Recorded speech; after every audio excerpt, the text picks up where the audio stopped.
आज मुझे मेरा ऑस्ट्रेलियन स्टूडेंट वीज़ा ग्रांट हुआ है और इस वीडियो में हम यही बात करने वाले हैं कि क्या क्या वो प्रोसीजर्स थे, क्या क्या वो स्टेप्स थे जिनसे गुजर के मुझे 16 घंटों में मेरा वीज़ा रिसीव हुआ। 16 घंटे एक बहुत कम टाइम कंसीडर किया जाता है वीज़ा रिसीव होने में, और ऐसा होता नहीं है। मोस्टली 30 दिन, 25 दिन, 20 दिन, लोगों के 2-2 महीने भी लग जाते हैं वेट करते करते, वीज़ा नहीं आता। तो मैंने ऐसा क्या डिफरेंट किया कि जिसकी वजह से मेरा वीज़ा 16 घंटे में आया। मैं अपना एक्सपीरियंस आपके साथ शेयर करूंगा और उम्मीद है कि अगर आप भी उसको फॉलो करेंगे तो आपका वीज़ा शायद जल्दी आ जाए। कुछ ऐसी टिप्स हैं, कुछ ऐसी ट्रिक्स हैं जो मेरे केस में नेचुरली हुई, लेकिन मुझे लगता है कि उनकी वजह से मुझे हेल्प हुई और मेरा वीज़ा जो है वो बिल्कुल 16 घंटों में मुझे रिसीव हो गया।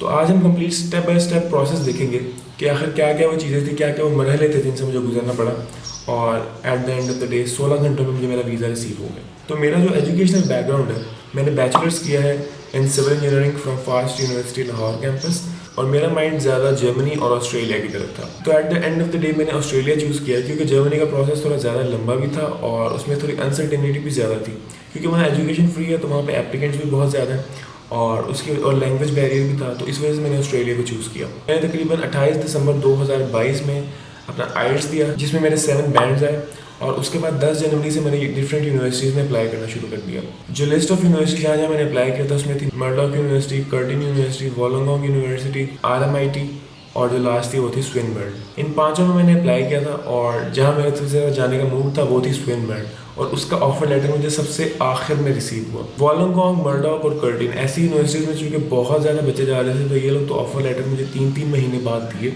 लेकिन इनके ऑफर लेटर्स का वेट करते करते मैं थोड़ा थक गया था। तो मैंने स्विनबर्न में भी अप्लाई कर दिया तकरीबन 9 मार्च को, और विद इन 10 डेज़ मुझे स्विनबर्न से मेरा ऑफर लेटर मिल गया। तो ऑफर लेटर मिलने के बाद मुझे इसके ऊपर 30% स्कॉलरशिप भी मिल रही थी, और फीस भी रिलेटिवली बाकियों से कम थी, और यूनिवर्सिटी भी बहुत अच्छी थी, शहर भी अच्छा था। तो मैंने कहा कि स्विनबर्न को ही चूज़ करते हैं, और मैं स्विनबर्न के लिए ही गया। फिर मार्च के एंड तक मैंने यूनिवर्सिटी की फ़ीस वगैरह पे की, और उसके बाद अप्लाई किया फॉर COE।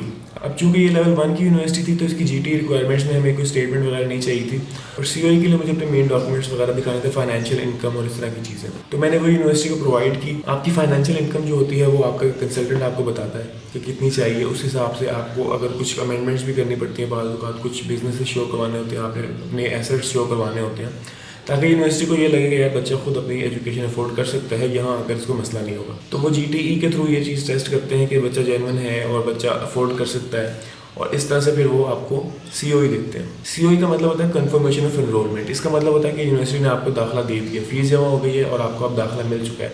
अब इस COE की बेस के ऊपर आपने अप्लाई करना होता है वीज़ा। अब मेरे केस में ये प्रॉब्लम था कि मुझे COE में थोड़ा ज़्यादा टाइम लगा। मुझे COE के लिए 40 दिन लग गए, हालांकि COE नॉर्मली 5 से 7 दिन लगते हैं, मुझे 40 दिन लग गए। कुछ मेरे एंड से कुछ गलतियाँ थी, कुछ कंसल्टेंट के एंड से कुछ कमियाँ कोताहियाँ थी, उस वजह से मुझे 40 दिन लग गए, और ये बहुत ज़्यादा टाइम था, और अब तक मैं बहुत ज़्यादा फ्रस्ट्रेटेड हो चुका था। तो मैंने वीज़ा के लिए भी मैंने as soon as possible apply करवाना था। अब अप्रैल के एंड तक मुझे मिला COE, और उसके बाद फिर मैंने वीज़ा के लिए ट्राई करना शुरू कर दिया। अब मेरी यूनिवर्सिटी थी लेवल 1 की, और मुझे इसके अंदर स्टेटमेंट की ज़रूरत नहीं थी अकॉर्डिंग टू द एम्बेसी, लेकिन फिर भी स्टेटमेंट लगाना मैंने ज़रूरी समझा कि मैंने कहा कि जो मुल्की हालात चल रहे हैं और जो मसले चल रहे हैं उस वजह से कहीं स्टेटमेंट को देख के वो रिजेक्ट ना कर। तो काफ़ी मुश्किल से मैंने अपनी स्टेटमेंट इकट्ठी की, लेकिन शुक्र है at the end of the day हो गई। कोशिश की तो हो गई। स्टेटमेंट के साथ अप्लाई किया।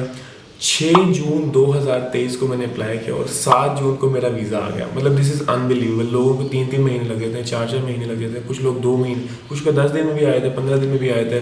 गूगल के ऊपर अगर आप चेक करें तो एवरेज टाइम जो लिखा है ना वो 21 डेज़ है। तो मेरे केस में तो ये बहुत ही आइडियल है कि 16 घंटों में वीज़ा रिसीव हुआ, और वो भी अल्हम्दुलिल्लाह ग्रांटेड। अब हम थोड़ी सी बात करते हैं इसकी रिक्वायरमेंट्स की तरफ। सबसे पहले जो सबसे ज़्यादा इंपॉर्टेंट चीज़ है जो आपको रिक्वायर्ड है वो है टाइम। आपके पास इनफ टाइम होना चाहिए कि जिसके अंदर आप ये सारा प्रोसेस कर सकें, और अपने डॉक्यूमेंट्स साथ साथ इकट्ठे करने हैं आपने। मेरा पहले दिन से ये गोल था कि मेरे डॉक्यूमेंट्स में कोई कमी ना हो, कि कंसल्टेंट मुझसे कि ये डॉक्यूमेंट चाहिए और मैं फ़ौरन उसको वो डॉक्यूमेंट भेजूँ, और ऐसा ही था। मेरे पास 100% डॉक्यूमेंट्स मेरे कंप्लीट थे, और मैं अपनी जॉब छोड़ चुका था और सब कुछ, मैं बिल्कुल फ्री था। तो उस टाइम को मैंने प्रॉपर यूटिलाइज़ किया, और मैंने उसके अंदर हर किस्म के अपने डॉक्यूमेंट्स अरेंज किए। सबसे इंपॉर्टेंट, सबसे ज़रूरी चीज़ जो है वो है आइल्स मैंने सबसे पहले दे दिया था। 28 दिसंबर को मैंने आइल्स दे दिया था, और उसके बाद मेरा कंफर्म हो चुका था कि अब मैंने आइल्स दे दिया तो अब मैंने अप्लाई करना ही करना है। आइल्स देने से ना आपको ऐसे आइडिया होता है, थोड़ा सीरियस लेते हो, क्योंकि उसमें पैसे अच्छे खासे जाते हैं आपके। तो आपको लगता है कि अच्छा यार अब अब मेरा प्रोसेस शुरू हो चुका है, क्योंकि आपने आइल्स दे दिया, अब वो ज़्यादा तो करना नहीं, तो आप अप्लाई करना शुरू कर देते हो। फिर जनवरी में अप्लाई करने का मुझे फ़ायदा ये हुआ कि इवन जो यूनिवर्सिटीज़ बहुत ज़्यादा बिजी चल रही थी, जैसे वोलोंगोंग, मर्डॉक और कर्टिन वगैरह, इनके भी ऑफर लेटर्स मुझे टाइम से मिल गए। कुछ बच्चों के ऑफर लेटर्स अभी तक आए ही नहीं है जिन्होंने मार्च में अप्लाई किया। मैंने चूंकि बहुत जल्दी अप्लाई कर दिया था तो वो first come first serve basis पे आपको ऑफर लेटर देते हैं। तो मुझे उनका ऑफर लेटर मिल तो गया, लेकिन फिर भी मेरे लिहाज से वो बहुत लेट था। तो मुझे जहाँ से पहले मिला स्विनबर्न का, और मुझे लगा कि वो बेहतर जगह है, बेहतर शहर है, बेहतर यूनिवर्सिटी है, फीस भी बेहतर है, तो मैं वहाँ गया। उसके बाद जो मोस्ट इंपॉर्टेंट चीज़ है वो है आपके एजुकेशनल डॉक्यूमेंट्स। एजुकेशनल डॉक्यूमेंट्स में आते हैं आपकी डिग्रीज और आपकी ट्रांसक्रिप्ट्स। आपके पास सब कुछ ओरिजिनल फॉर्म में आपको चाहिए होता है, और जो आपकी फाइनल ईयर की डिग्री यानी बैचलर्स की डिग्री होती है उसको आपने अटेस्ट भी करवा लेना है। तो मेरे पास मेरे स्कूल, कॉलेज और यूनिवर्सिटी तीनों की ट्रांसक्रिप्ट्स और डिग्रीज मौजूद थी और जेन्युइन थी, कोई नकली चीज़ नहीं थी उसमें। अगर आप अभी रिसेंटली ग्रेजुएट हुए हैं और आप अप्लाई करना चाह रहे हैं तो आप बेहतर ये है कि पहले अपनी डिग्री ले लें। डिग्री लेने में थोड़ा टाइम लगता है ज़रूर, लेकिन डिग्री ले लें और उसके बाद अप्लाई करें, क्योंकि यूनिवर्सिटी किसी भी टाइम आपसे डिग्री मांग सकती है, तो वो एक प्रॉब्लम बन सकती है आपके लिए। उसके अलावा जो मेजर इंपॉर्टेंट डॉक्यूमेंट्स है उसमें आपका पासपोर्ट आ जाता है, आपकी CV आ जाती है, आपकी SOP आ जाती है। SOP मेरे केस में टाइम्स कंसल्टेंट था, तो टाइम्स कंसल्टेंट वालों ने खुद ही SOP लिखी, खुद ही उसका शॉर्ट फॉर्म भी बनाई, सब कुछ उन्होंने खुद किया। मेरे केस में कंसल्टेंट वॉज वेरी गुड। थोड़े प्रॉब्लम्स आए मुझे, लेकिन दे वर गुड, मुझे कुछ भी नहीं करना पड़ा, सब कुछ उन्होंने अपने एंड से खुद किया। जो लिखने वाली चीज़ें थी, जो काम करने वाली चीज़ें थी, अगर आप IDP के पास जाते हैं तो वहाँ पे आपको SOP खुद लिखनी पड़ती है और इस तरह की चीज़ें खुद करनी पड़ती है। लेकिन टाइम्स का सिस्टम बहुत अच्छा है, आप वहाँ जाते हैं वो आपकी SOP वगैरह खुद ही लिख देते हैं सब कुछ। अच्छा, इस पूरे प्रोसेस में सबसे ज़्यादा टायरिंग चीज़ जो आपको लगने वाली है ना, वो होने वाली है आपके जो एविडेंसेस ऑफ योर ओनरशिप्स, यानी आपकी ओनरशिप में कौन कौन से घर हैं, कौन कौन से बिजनेसेस हैं, उनका जो एविडेंस देना है ना आपने, उसमें आपको काफ़ी प्रॉब्लम होगी। प्रॉब्लम इन द सेंस आपके चक्कर लगेंगे, थोड़े कचहरी जाना पड़ेगा जहाँ से आपको एफिडेविट्स बनवाने हैं डिफरेंट। अगर आपके डॉक्यूमेंट्स ठीक है, जेन्युइन है, अगर आपकी हर चीज़, आपकी प्रूफ, आपके बिजनेसेस, आपने जो जो शो करवाया वो ठीक है, तो आपको फिर टेंशन लेने की कोई ज़रूरत नहीं, आपको वीज़ा मिल जाता है। वीज़ा रिजेक्ट होने की ज़्यादा से ज़्यादा रीजंस ये होती है कि आपने कोई मिस्टेक कर दी है, कुछ आपने फेक डॉक्यूमेंट प्रोवाइड कर दिया, कुछ आपने स्टेटमेंट फेक लगा दिए, या अपनी एजुकेशन में से कुछ फेक लगा दिए, तो उस वजह से आपके वीज़ा रिजेक्ट होने के चांसेस बढ़ जाते हैं। अच्छा, ये सब होने के बाद जब आपने वीज़ा अप्लाई करने लगे, वीज़ा अप्लाई करने से पहले कुछ और डॉक्यूमेंट्स आपसे एम्बेसी रिक्वायर करती है। उसके अंदर आ जाता है पुलिस करेक्टर सर्टिफिकेट, जिसमें आपका रिकॉर्ड होता है आपने कभी कोई डकैती, कोई चोरी तो नहीं की, वो वाला, वो अगर आपने कभी नहीं की तो आपका क्लियर होगा। उसके अलावा आपका आ जाता है पोलियो सर्टिफिकेट। उसके अलावा बाकी वही चीज़ें, CNIC, पासपोर्ट, FRC, फिर एफिडेविट्स ऑफ स्पॉन्सर और affidavits of financial incomes. Affidavit of sponsor होता है कि आपके फादर या आपकी मदर जो भी आपको स्पॉन्सर कर रहे हैं उनकी तरफ से एक एफिडेविट होता है कि हाँ जी ये मेरा बेटा, मैं इसको फुली स्पॉन्सर कर रहा हूँ, मैं इसकी फ़ीस देखूंगा। और एफिडेविट ऑफ फाइनेंशियल इनकम ये होता है कि उसके अंदर आप अपनी फाइनेंशियल इनकम को लिस्ट करते हैं कि ये मेरे इनकम के सोर्सेज हैं, जहाँ से मुझे पैसे आते हैं, तो इस तरह से मैं फ़ीस अफोर्ड करूँगा। आपकी CV चाहिए होता है, एक्सपीरियंस लेटर चाहिए होता है। अच्छा, मेरे केस में सिर्फ 6 या 8 महीने का गैप था, तो मैंने एक्सपीरियंस लेटर नहीं लगाया, जो कि लकीली एक्सेप्ट हो गया। लेकिन आप अगर लगाना चाहें तो उसके अंदर भी लगा सकते हैं कुछ, अगर आपने कुछ काम किया है या अगर आपने कोई कोर्स किया तो वो आप मेंशन कर सकते हैं। मैंने नहीं लगाया था और मुझे ज़रूरत भी नहीं पड़ी, मेरा उसके बगैर ही काम हो गया। उसके अलावा आपका IELTS है और COE होता है। अच्छा, अब मैं वो टिप बताने लगा हूँ कि जिसकी वजह से मुझे लगता है कि मेरा वीज़ा जो है ना वो 16 घंटे में आ गया। 90% ऑफ द बच्चे वो होते हैं जो वीज़ा अप्लाई करते हैं, वीज़ा जिस दिन लॉन्च करते हैं उसके बाद उनका मेडिकल होता है और उसके बाद उनका बायोमेट्रिक होता है। बायोमेट्रिक तो होता ही वीज़ा फाइल करने के बाद है, लेकिन मेडिकल जो है ना ये पिछले 12 महीनों का चल जाता है। मेरे ख्याल से ये एक मेजर रीज़न थी जिसकी वजह से मुझे जल्दी आ गया। मेरे केस में क्या हुआ कि ऑटो रिफ्यूजल्स आने लग गए थे ऑस्ट्रेलियन एम्बेसी की तरफ स्टूडेंट्स के लिए। फिर जो कंसल्टेंसीज होती है ना, ये बड़ा मोहतात हो जाती है कि यार अभी वीज़ा अप्लाई नहीं करना, अभी वीज़ा अप्लाई नहीं करना, कि क्योंकि ऑटो रिफ्यूजल्स हो रहे हैं। तो मेरे कंसल्टेंट ने मुझे कहा कि आप पहले जाके मेडिकल करवा लें, हम आपका वीज़ा बाद में अप्लाई करेंगे। मैं भी उस पर एग्री किया क्योंकि मुझे भी ऑटो रिफ्यूजल तो नहीं चाहिए था। तो मैंने जाके 1 जून 2023 को मैंने जाके अपना मेडिकल करवा लिया। अब उसके दरमियान और वीज़ा फाइल होने के दरमियान मेरे पूरे 6 दिन लगे। मैंने जिस दिन वीज़ा फाइल किया ना उस दिन तक मेरा मेडिकल अपलोड हो चुका था। अपलोड होने का मतलब है कि वो जो मेडिकल वाला सेंटर होता है वो फाइल जो होती है ना वो एम्बेसी को सेंड कर देती है।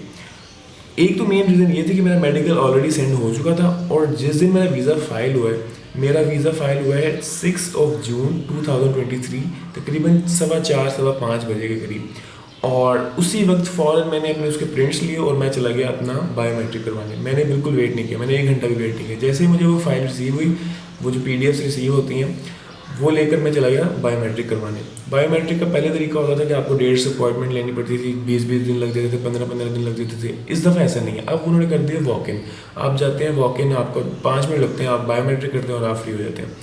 मैंने तकरीबन 4 बजे वीज़ा फाइल किया, 5 बजे मैंने अपना बायोमेट्रिक करवा लिया। इस तरह हुआ क्या कि जब वीज़ा ऑफिसर ने मेरी फ़ाइल देखी होगी उसके अंदर बायोमेट्रिक तो मौजूद होना ही था, डेफिनेटली बायोमेट्रिक भी मौजूद था, और मेरा मेडिकल ऑलरेडी अपलोडेड था। तो इसीलिए मुझे लगता है ऐसे कि शायद इस वजह से मेरा वीज़ा जो है वो 16 घंटों में आ गया। मेरे साथ ही और एक लड़का था जिसने मेरे साथ ही टाइम से ही अप्लाई किया, उसका वीज़ा मेरे से तकरीबन 3-4 घंटे पहले फ़ाइल हो गया था। उसका उसी 6 जून को 12 बजे फ़ाइल हुआ और 2 बजे उसको वीज़ा आ गया। तो उसका भी सेम केस था कि बायोमेडिकल पहले हो चुका था और बायोमेट्रिक सेम डे पे हो गया। तो I think this is the trick या दिस इज़ द टिप जो आप लोग अगर फॉलो करें तो उम्मीद है कि आपका भी जल्दी आ जाएगा। कुछ मेरे दोस्त ऐसे हैं जो ऑलरेडी जा चुके हैं, उनका ये केस था कि उन्होंने वीज़ा फाइल करने के 8-8, 10-10 दिन बाद मेडिकल दिया, तो उससे उनको ना एम्बेसी की तरफ से एक S56 फॉर्म रिसीव हो जाता है जिसके अंदर लिखा होता है कि आपका मेडिकल और ये मिसिंग है। वो जब S56 फॉर्म रिसीव होता है ना, उसकी वजह से 28-30 दिन लग जाते हैं, फिर आपको दोबारा 28 दिन वेट करना पड़ता है। तो एक काफ़ी लंबा प्रोसेस हो जाता है। मेरे केस में क्योंकि ऑलरेडी पहले से अपलोडेड था, मुझे ना फॉर्म आया ना कुछ आया और मेरा डायरेक्ट वीज़ा आ गया। तो this was I think the major reason for receiving the visa in 16 to 18 hours. इसके बाद जब आपको वीज़ा रिसीव हो जाएगा, आपने सिर्फ टिकट खरीदनी है और अपना वहाँ पे अपने अकोमोडेशन का बंदोबस्त करना है और जस्ट आपने फ्लाई करना है और अपनी क्लासेस लेनी है। So this was it for today's video. I hope you guys liked it, कुछ आपको सीखने को मिला हो। और अगर आपका कोई क्वेश्चन है तो आप मुझसे कमेंट बॉक्स में पूछ सकते हैं। थैंक यू सो मच, अपना ख्याल रखिएगा। अल्लाह हाफिज़।